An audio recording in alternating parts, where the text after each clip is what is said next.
Alrighty, everyone. Welcome to the NCAA Coral Gables Regional Press Conference. We're joined today by number 2 seed Arizona, who earned an at-large berth to the tournament. The Wildcats, under the direction of first-year skipper Chip Hale, finished with a 37-23 record and a 16-14 mark in Pac-12 play. We will go right into questions for our student athletes, Tanner Otremba and Quinn Flanagan, who begin practice at 11:30 a.m. today, so we'll try to get them out of here quickly. If you've got a question on Zoom, please use the hand raise function, and we will start here with any questions in person in the press conference room.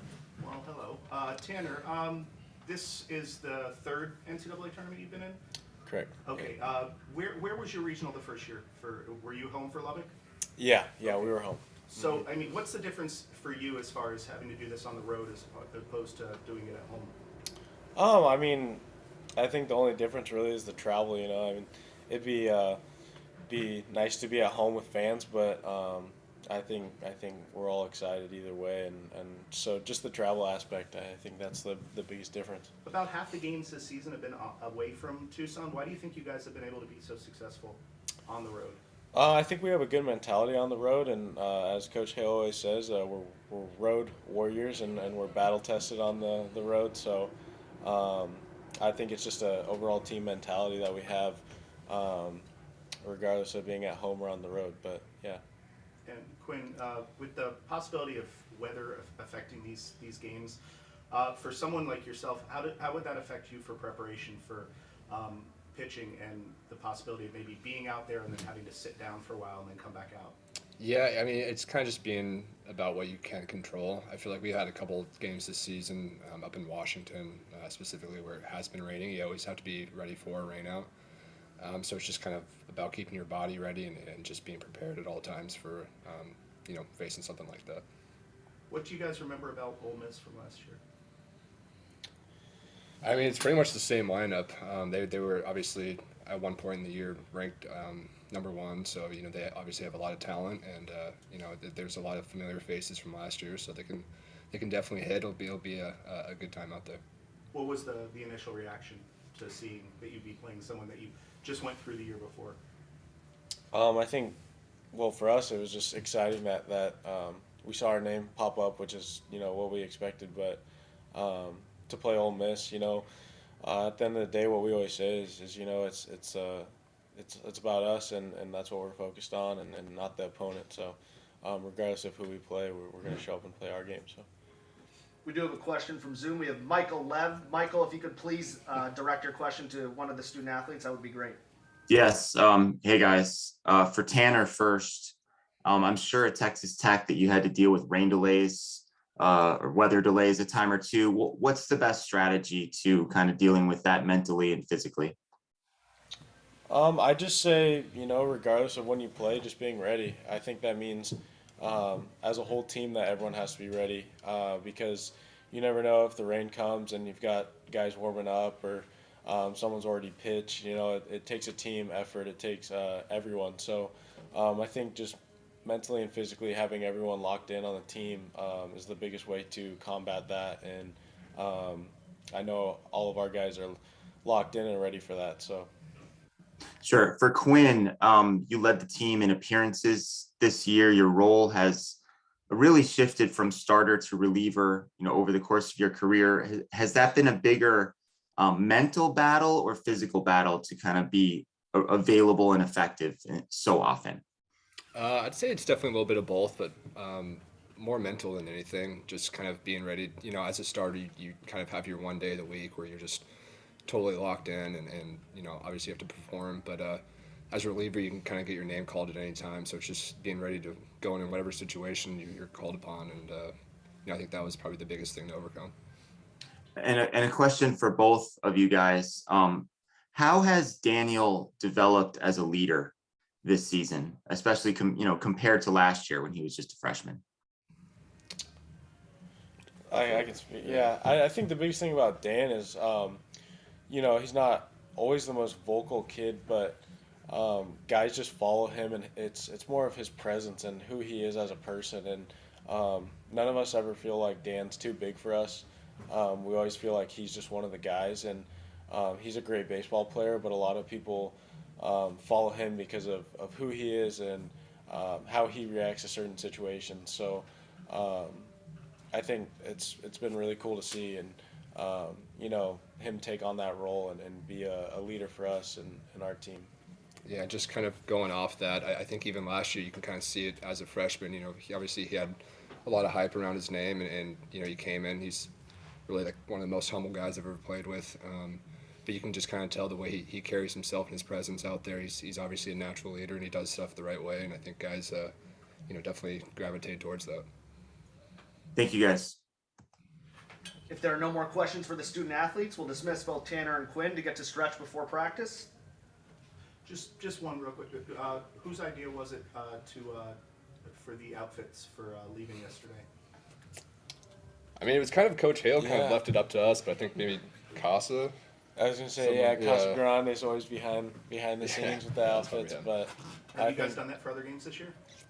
It's the first time this year, I think, right? we had a little bit of a theme for Texas. Texas. Yeah. Oh, that's right. That's But right. Yeah. that was about it. Yeah. Okay. Who do you think was best dressed? Oh I don't know. That's a good question. gosh, there were a lot of good There's a lot outfits. of good fits, I guess. Yeah. Yeah. I don't know. Yeah. Thank you both for joining us today. If you Yeah, take the of course. elevator down to the first floor, you'll be able to make your way Awesome. back out to Yeah. the field. Thank you. Appreciate you Thank guys. you both. Good luck in the regional. Thank you. Right. Turn on They were supposed to say you. Who's Coach Hale? No, you go. Sarah Penn. Alrighty, everyone, we'll go into questions for Coach Hale, and we'll start here in the press conference room. Chip, how much do you think, if any, the travel issues you had getting here are going to have any impact, or is it now a hurry up? And Yeah, wait? it's not a big deal. I mean, we had a beautiful plane. Whether we had to, sit on it for a while due to weather here in Miami, and then finally we got on the bus. But it was great travel. I mean, it's as good as we've had all year. So obviously we'd like to have gotten in earlier, but we didn't. And like we told them the day we got picked to come here, I made it very clear to them we're going to have to get used to, playing through some rain, playing and sitting down because they're going to have to cover the field for an hour, go back out and play. It's just the way it's going to be here. It always has been. Whether you're playing in the old days, was it Joe Robbie back then playing the Marlins? There's a lot of delays and just got to get used to it. So it was a good start to it. How do you keep loose during a break like that? Well, they're younger and they're resilient. It's a lot easier for them. It's more mental than physical. Obviously, we don't want to get anybody hurt, and we'll monitor how long a pitcher sits before he has to go back out and pitch, and how we can keep him loose by throwing underneath somewhere and just keep his arm hot. But it's just stretching out and staying hydrated. That's the only, we're used to heat. Obviously, we play in a lot of and work out in a lot of heat. It's a different heat here with a little bit more moisture, and we're going to sweat a little more, so we have to make sure, as usual, that we stay hydrated. With the distinct possibility the field would be a lot softer with moisture and all that. You guys play on such a hard infield at High Corbin. Yeah. How do you address that, especially with a practice day where it might not be the same conditions as what you're going to play in? Yeah, you'd be surprised how quick these fields here in Florida drain. They do a really good job. They're probably pretty sand-based, a little different than we're used to with the caliche back in Tucson. Obviously the clay can't get too wet, but the grass, and it'll come back quick. It's a Bermuda, I'm sure, base, and it won't be a problem. I've done a lot of spring training here where it's actually flooded the field, and an hour later we're out there working out. So I think we'll be okay. Any questions for Coach Hale on Zoom? We'll go to Michael Lev. Michael, go ahead. Hi, Chip. Michael? So, hi. So you played football in high school, is that correct? I did. What position? Quarterback. Quarterback. Okay, perfect. So Daniel Susak was also a quarterback in high school. How do you think those skills translate into what he's doing now? Yeah, I think it translates a lot more for him than it did for me, because as a catcher, you are the leader out there, and that's why you see so many catchers end up going into managing and being head coaches across the country. And big league, you look at the big league managers, they see the whole game from there, sort of like a quarterback does from under center. So it just prepares you well, and obviously you're the leader of the team, whether you like it or not. Everybody looks to the quarterback, and like Tanner said, what's very, very true about Daniel, he's not real vocal. but he goes about his business very well and leads by example. Sure. You mentioned, making sure that the players are ready and that they're kind of mentally prepared for these delays. Is the pitching side of it the real challenge? If, you've got your starter going for a few innings and then he has to come out and you have to make that decision of whether he can continue or not. Yeah, I mean it'll be tough. We talked about it already as a coaching staff, and I talked to Dave Lawn about it. How long in this arena at the college level would you wait before saying, hey, we can't let you go back out? And we've talked about minutes and how long it would be, and he has ways to keep them loose. Whether it's if it's not pouring rain, he can go in the bullpen and throw some pitches.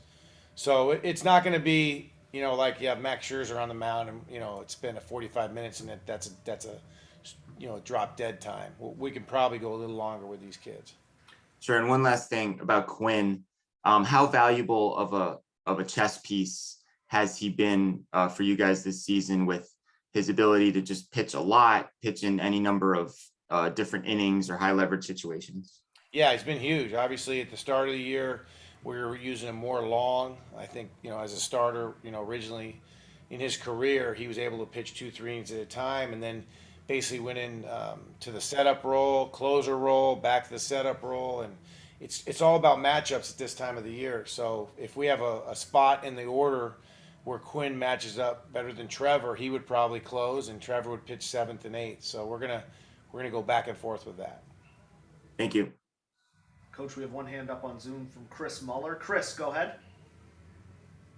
Chip, how has preparing for an Ole Miss team that y'all faced last year been of an advantage for you, or how has it been different than facing an opponent that you didn't face recently? Yeah, for me, I mean, obviously I wasn't here, so I didn't get a chance to see him firsthand. But obviously, being an SEC school and being, they're a big program, and they have very, very good players. So just looking at video and preparing, looking at pictures and all their position players, obviously they're a very good team. Now Dave Dave Lawn and the players who played him last year have a better idea and a better feel for that. So it might be a better question for those guys. But they're a very good team. They got hot, and obviously to make the tournament, and have played well down the stretch. So for me, as a head coach, we're just focused on getting the first out of the first game at this point, and it's going to be a good game. Thank you. Chip, how is Chase, his shoulder? He's getting there. I mean, obviously, we wanted to do something yesterday, but we obviously didn't get in time. So we'll throw a little bit today and see how he looks. But hitting wise, I think he's a go there, obviously. So we could DH him, and then we'll figure it out today whether he can play some left field. If he were not able to play left, who would be your first choice? Yeah, we'll toss that around. I'm hoping he's going to be able to play left, but obviously Tyler would probably be out there in left. All right. Coach, seeing no more hands up. Okay. Thank you very much for taking Thank part. you. And good luck this weekend. All right, thanks, guys. To the media members on the Zoom, we'll be making sure to send Brett a file of the transcript, and you guys can shoot it out. Thank you.